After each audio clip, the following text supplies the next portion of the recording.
Ask any outside interviews to be done outside of the hall, just to limit any of that background noise, please. Eddie Lomshak, we're talking about you. Yeah. All right, Coach. Guys, welcome. Thanks for coming, making the trip down here. We have head coach Josh Lynn, offensive lineman Corey Hoelck, and outside linebacker Travis Holcomb. These three big guys came in all the way from Nebraska here today to talk to us. Coach, you guys went 6-5 in 2019 in the MIAA and finished 7-5 overall. You guys went to the Mineral Water Bowl, experienced a victory there, which was awesome, and has to kick off this season the right way. Talk a little bit about the drag of last season after coming off a victory like the Mineral Water Bowl to propel you into the next season and not have a season to play. So talk about how you kept the guys focused and tried to make that come into 2021 season. Sure. We first of all, in 2017 we took over a program that hadn't been real successful. Kind of carried over. Got our program where we needed to be, not to where we need to be, to close to where we need to be in 2019. Ended up going 6-5 and going to the Mineral Water Bowl, being a very good Winona State football team. Carrying over into the 2020 season, we were fortunate to play a couple games in the fall, and I think that really carried momentum over to this season, as well as having a couple scrimmages having one scrimmage versus Wayne State, our in-state rival, in the spring. And the great thing, I think we've carried momentum over. I believe that we have a group of young men that have been in the program quite a while now and that have really bought into something. A lot of them have, we've got multiple seniors that have graduated. These two guys are examples of that are coming back to play one more season for the Lopers. And it's just it's an exciting time for UNK. It's also, exciting time, hopefully, for these young men that have put in a lot of work and maybe seen the days that where UNK wasn't as successful as what we were today. And so we're excited about the 2021 season, and it's an exciting time for the Lopers. You bet. Now, both you guys, Corey and Travis, do you guys mind speaking a little bit about making an opening statement, speaking a little bit about the work that you've been putting in this off season? Anything that you'd like to share? Go ahead, Corey. Yeah, I'd just like to give a shout out to our strength staff back home. Just this long year of working with them, and we have some of the best in the business. And I think more than anything, that's helped us a lot. Just having that year-long weight room, and we had those 2 games in the fall, but it was 2 games, not 11. So we were in the weight room a lot, training and stuff. And I think we really took advantage of it. And that's what I was just like to give a shout out to them. Yeah, wonderful. Yeah, what a blessing it is to finally get back to some normalcy finally. Sure. Being able to get everyone back in the weight room, back in the meeting rooms and stuff, to finally get back to some normalcy and move forward. Really, it's been pretty nice.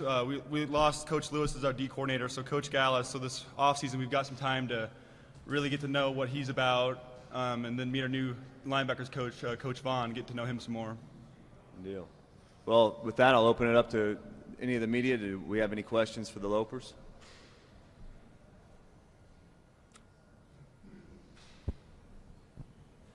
This is for you, Travis. What was the mindset that Josh brought to this program to where almost immediately you guys played teams tough to the point to where you started winning in his year 2? What was the mindset that he brought to the program? The mindset was that we're going to play a Loper football. We're not going to go into a game trying to play somebody else's game and try to change what we're supposed to do. We're going to come in, we're going to play blue-collar football, and that's how we're going to beat teams.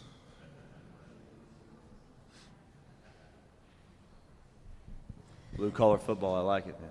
I like it. For Corey, obviously you guys run a unique offense for the MIAA. You also have a unique quarterback for the MIAA with TJ back there. So talk a little bit about being the offensive line, you guys returning so many starters this year, and what it's like to block for a dual threat like that. Yeah, TJ's a great player, great teammate. We love the offense we play. That's the cool thing about us. Coach Lynn man, he's the player's coach. We get to play for him. We love that. And all 5 of us linemen, who are in the game at the same time, we're bought in. And, TJ's going to make us look good probably 50% of the time, as long as those receivers block on the edge and Dayton Seeley back there, man. But, yeah, TJ's an electric player. He's going to get us in the right look. He's going to lead us out there on the field. And, man, it's just fun when when you miss a block, TJ's going to probably make it right there for 2 or 3 yards.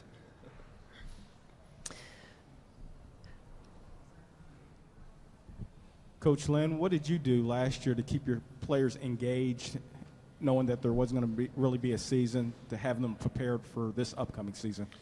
Yeah, we took the same. Some of what Coach Bradley said with with the Missouri Southern. I know he got hired a little bit later on, but to stay engaged, I think you talked about the competitive culture.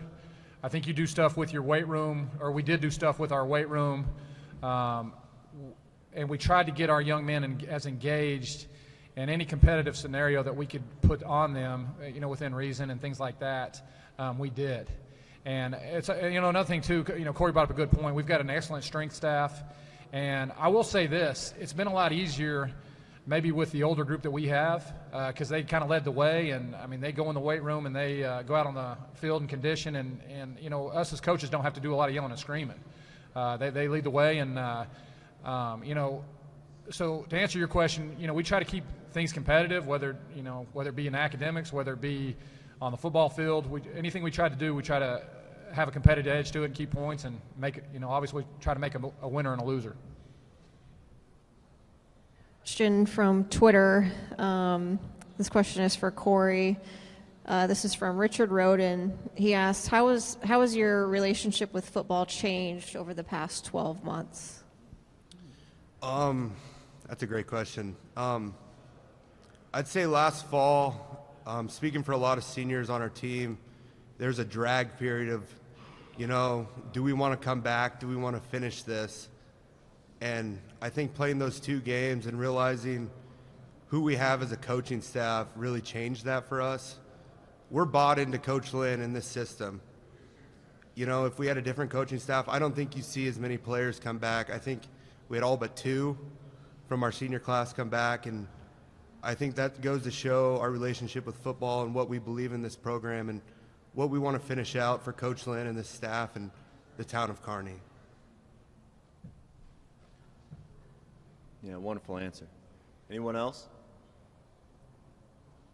I got a question for you. TJ, does he buy you guys dinner if he gets over 100 yards? Do you guys reciprocate if he evades a missed block? Do you guys take him out to dinner? Do you guys have that relationship? Man, TJ's the guy. If you miss a block, he's going to say it's all good. He's not going to yell at you. He's a great dude. He hasn't bought us dinner yet. I hope he's watching and listening to this. But TJ's, man, he's that quarterback. He's a great dude. He treats us right, man. He gives us credit right away. Love TJ to death, man. Good dude. Yeah, well, that's good to hear. Makes it easy to follow a guy like that, right? Well, any other statements, guys, that you guys would like to make? I'm good. I would like to say thank you to the MIAA, Mike Racy in the back, our head of officials, Amber. Us in Kearney, it's definitely encouraging and great to be a part of a conference that values football so much. And I really do believe that we're the leader in Division II football. So I want to thank you guys for everything, and it's been a great media day. Thank you. Yeah, thank you, Coach. And since we have just a little bit of time, I'm going to ask one kind of fun question. Oh, we got one here. This is for you, Travis. What's it like to compete week in and week out in this conference where you're playing a team that all has the idea of they're going to make it to the playoffs? Well, there's no days off. I mean, every week you can't take someone lightly, because the minute you take someone lightly is the week you slip up, and every game means everything in this conference. I mean, there's no easy games in this conference. I mean, every week you're preparing like you're going to play for a playoff game.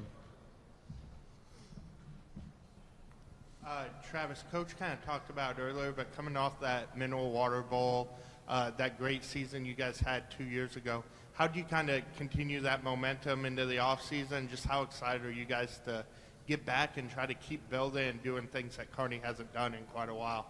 Yeah, that's a great question. So a way to keep things building is we've came from the bottom. We've had like that bad taste in your mouth, and there's no worse taste than losing a game. So then when winning that mineral water bowl was huge. I mean, it was so much excitement on the team. You got to keep that feeling in mind, keep moving forward to eventually get to like a playoff game to win one of those eventually. Keep moving. Any other questions? Coach, guys, thanks for making the trip down here. Pleasure to meet you, and good luck this season. Thank you, guys. Appreciate it.